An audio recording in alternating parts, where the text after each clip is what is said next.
Everyone's moving to India's fastest growing derivatives market. Have you started trading yet? S&P BSE Sensex, India's index, the world tracks. Sensex is sensational, is the darling of everyone. I am Vallabh Bhansali. I've been associated with the BSE since 1981. Come, feel the financial pulse of the nation. S&P BSE Sensex, India's index, the world tracks. Everyone's moving to India's fastest growing derivatives market. Have you started trading yet? S&P BSE Sensex, India's index, the world tracks. मैं हूं सूर्यदेव। एक बात पर प्रकाश डालना चाहूंगा। अब तुम आज के एनएवी पर म्यूचुअल फंड खरीद सकते हो, मेरे ढलने से पहले का NAV. BSE Star Mutual Fund Platform, punctual like the sun. India's most technologically advanced exchange, BSE. Experience the new.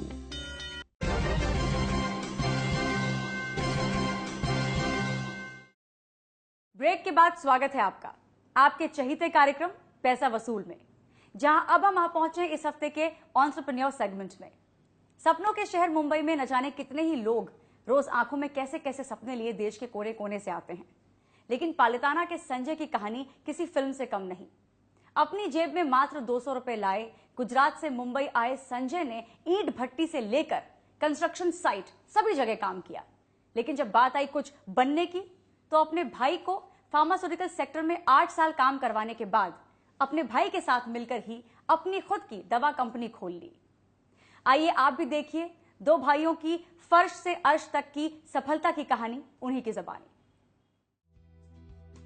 आज से 16 साल पहले गुजरात के पालिताना के रहने वाले संजय देवराज डुमरलिया जेब में मात्र 200 रुपए लेकर निकल पड़े सपनों के शहर मुंबई को। मुंबई पहुंचने के बाद संजय ने कई तरह के काम किए। कभी ईंट भट्टा में मामूली मजदूर की हैसियत से ईंटें बना जिंदगी की नई शुरुआत करने वाले संजय ने कभी सप्लायर तो कभी कंस्ट्रक्शन लाइन में हाथ आजमाया। 16 साल पहले जो मेरी कंडीशन थी वो बताने लायक नहीं थी। जैसे मेरे फूफा जी ने बताया, मैं खाली हाथ फेर लेके इधर बम्बई में आया था, जो आज बहुत अच्छा लग रहा है। मेहनत का तो पूछो ही मत, ना दिन देखा है ना रात देखा है। संजय जब पहली बार मुंबई आए तो उन्होंने अपने फूफा जो कि ईंट भट्टी में काम करते थे उनकी मदद से एकदम नीचे से काम शुरू किया। हालांकि इससे पहले सूरत में शुरुआती कारोबार में 25 लाख का भारी नुकसान कर आपने मुंबई आने की सोची। सूरत में हुए कारोबारी नुकसान की भरपाई के लिए संजय अपना घर जमीन सब कुछ बेच सड़कों की खाक छानने पर मजबूर हो गए थे। संजय के फूफा मधु भाई कहते हैं कि उस वक्त उनकी स्थिति बहुत ही खराब थी। कुछ नहीं लाया था, ऐसा ही आया था, एकदम हाथ पैर लेके आया था, ऐसा समझो। कुछ नहीं था। उसके बाद अपनी बात से वो काम करता था। मेरे को पार्टनर टाइप का उसका मैं उसको सिखाया और वो हिसाब से वो काम कर रहा था। वो टाइम पे उसकी परिस्थिति बहुत खराब थी, बहुत गरीब आदमी था। वो मेरा रिश्ते में लगता, भाई का साला का छोकरा लगता हमारा। वो बहुत गरीब परिस्थिति उसका था। संजय की जिंदगी में एक वक्त ऐसा भी आया जब उनके पास अपने बच्चियों को दूध पिलाने के लिए भी पैसे नहीं थे और बच्चियों को पाउडर वाला दूध पिलाते थे। उनकी मेहनत रंग लाई और अब ऐसी नौबत नहीं है। कंस्ट्रक्शन लाइन में भी मैं काम किया। सप्लायर से यहाँ से शुरुआत की, सप्लायर काम चालू किया, बिल्डिंग मटेरियल सप्लाई करता था। फिर डेवलपिंग लाइन में गया, जो कुछ मुड़ी हुई वहाँ से ये 2 फैक्ट्री चालू की, प्लास्टिक और फार्मास्यूटिकल्स। तो आज ऐसे मुकाम पे हूँ कि मैं स्टेबल हूँ बम्बई में, और कल जाके यही सोचता हूँ कि कोई भी जो मेहनत से डरता है वो ये इस तरह आगे नहीं बढ़ सकता। संजय को शुरुआत में ईंट भी नहीं बनाना आता था और फार्मास्यूटिकल क्षेत्र की भी कोई जानकारी नहीं थी। फिर भी वो अपने सीखने की लगन के बदौलत यहाँ तक आ पहुँचे हैं। इन्होंने कंस्ट्रक्शन लाइन में छोटे छोटे प्रोजेक्ट्स करीब 5 लाख के शुरुआती बचत लगाकर कारोबार खड़ा किया, पर इसमें भी बढ़ रही परेशानी को देख कुछ और करने की सोचने लगे। हमेशा स्ट्रगल करनी पड़ती है, लेकिन मैं ना दिन देखा ना रात देखा। वो हिसाब से इतनी मेहनत की तो आज दोनों, पहले पुराना बिजनेस में भी सक्सेस था और आज फार्मास्यूटिकल और प्लास्टिक इंडस्ट्री में भी सक्सेस। खुद पढ़ाई लिखाई में कमजोर होने के बावजूद संजय ने अपने छोटे भाई की पढ़ाई में कोई कमी नहीं आने दी, ताकि आगे जब उन्हें कुछ नया कारोबार शुरू करना होगा तो छोटे की तकनीकी मामलों में मदद ले सकें। जब मैं ये लाइन में था, कंस्ट्रक्शन लाइन और सप्लायर लाइन में, तब छोटे भाई को मैं इंजीनियरिंग कर रहा था।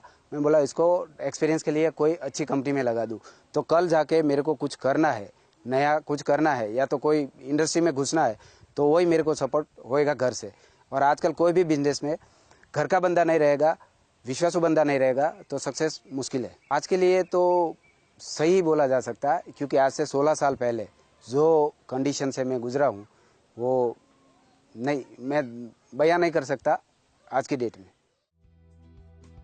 संजय ने अपने छोटे भाई को बिजनेस शुरू करने से पहले उसकी पूरी जानकारी लेने के लिए एक फार्मा कंपनी में काम करने को कहा। यहाँ से कारोबारी तजुर्बा लेने के बाद उसकी मदद से खुद की साझा दवा बनाने में इस्तेमाल होने वाले उपकरण बनाने वाली कंपनी शुरू की। एक तरफ संजय को कंस्ट्रक्शन क्षेत्र में काम करने का एक्सपीरियंस था, पर इस कारोबार से जुड़ने में उन्हें कुछ मुश्किलें भी आईं। लेकिन संजय ने अपने छोटे भाई का हर एक कदम पर साथ दिया। भाई का लाइन डिफरेंट है और ये इंजीनियरिंग लाइन है, उन्होंने कंस्ट्रक्शन लाइन किया हुआ है और ये एक इंजीनियरिंग लाइन है। तो उनको बताने में, समझाने में, उनको समझने में थोड़ा एक मुश्किल होता था, बट उनको भी एक जुनून था कि नहीं हमको कुछ करना है, और हमको भी ऐसा था कि चलो एक दोनों मिलके कुछ करेंगे। इसके लिए उनको जिधर ज़रूरत पड़ा था वो मेरे पास आते थे। मेरी तरफ से मैं मेरा 100% पूरा देता हूँ भाई को, और आज भी वो करते हैं कि तू कुछ भी कर, हम तेरे साथ है, तू खाली तेरा ध्यान आगे रख, बाकी बैक सपोर्ट मेरा पूरा रहेगा। मेरा भी माइंड में ऐसा है कि अगर कुछ करना है तो कुछ नाम होना चाहिए। जैसे आपने बताया वैसा कि गिनी चुनी 4-5 कंपनी है, बनाने वाले सर बहुत है, लेकिन हमारी गिनती है, हम भी वैसी गिनती में आने चाहिए। भले हम आज बॉटम में है 5वें 6वें नंबर में, लेकिन हम भी ऐसा ही करना चाहते हैं कि हमारे गिने चुने में टॉप 10 में अपना नाम आए। इसके लिए हम वो लाइन में और वो चीज़ में गए। एक बार में फर्स्ट टाइम में सक्सेस नहीं हुए, बहुत एक्सपीरियंस लिया है, उनके पीछे मेहनत किए हैं। हम दोनों भाई सुबह निकलते थे, शाम को 10 बजे 11 बजे तक, 12-12 बजे तक घर तक नहीं आए। वो चैलेंजिंग कई बार फेल भी हुए हैं, लेकिन एक था अंदर कि नहीं कुछ करना है, तो वो जॉब हमें छोड़े नहीं। वो जो करना है कि ये टारगेट लिया है, ये मशीन है तो उसको सक्सेस करके लेना है, वैसे ही हम आगे कर करके एक लिया है कि भाई नहीं ये चीज़ लेना है और यही प्रोसेस में आगे बढ़ना है। संजय के संघर्ष के दिनों को याद करते हुए उनकी पत्नी कहती हैं कि हमने कई बार ऐसे दिन भी देखे हैं जब उनकी जरूरतों को पूरा करने के लिए हमने अपनी और अपने बच्चों की जमा पूंजी को भी कारोबार में लगा दिया। तभी एकदम स्ट्रगलिंग में थे, तो टेंशन में रहते थे। अभी फ्रीली हो गए, पैसे पहले जैसे थे वैसे। स्ट्रगल के बारे में ऑलवेज बच्चे लोग को वो सलाह देते रहते कि ऐसे आगे बढ़ना चाहिए, अपने दम पे कुछ भी करना चाहिए, पापा के या मम्मी पे नहीं डिपेंड रहना चाहिए, खुद का काम खुद करना चाहिए। ऐसे बच्चे लोग के मेरे पैसे जमा रहते, तो कभी कभी वैसे हो गया था तो हम लोग हमारे पॉकेट मनी भी उसको दे के करते थे। ऐसा सोचा नहीं था कि इतना आगे बढ़ जाएंगे, इतना स्ट्रगल करके आगे निकल जाएंगे। वो दिन याद आते तो अभी भी मन ऐसे दर्द करने लगता है पहले से। इतना बड़ा कारोबार स्थापित कर लेने के बाद भी अभी तक दोनों भाइयों में कभी कोई मनमुटाव नहीं हुआ है। आज भी दोनों भाई अपना टिफिन बॉक्स मिल बांटकर खाते हैं और दोनों भाई मिलकर अपने कारोबार को बढ़ाने में दिन रात एक कर रहे हैं। वक्त है एक और ब्रेक का। ब्रेक के उस पार है हमारा तीसरा सेगमेंट संचय, जहां जानिए म्यूचुअल फंड में निवेश करने से पहले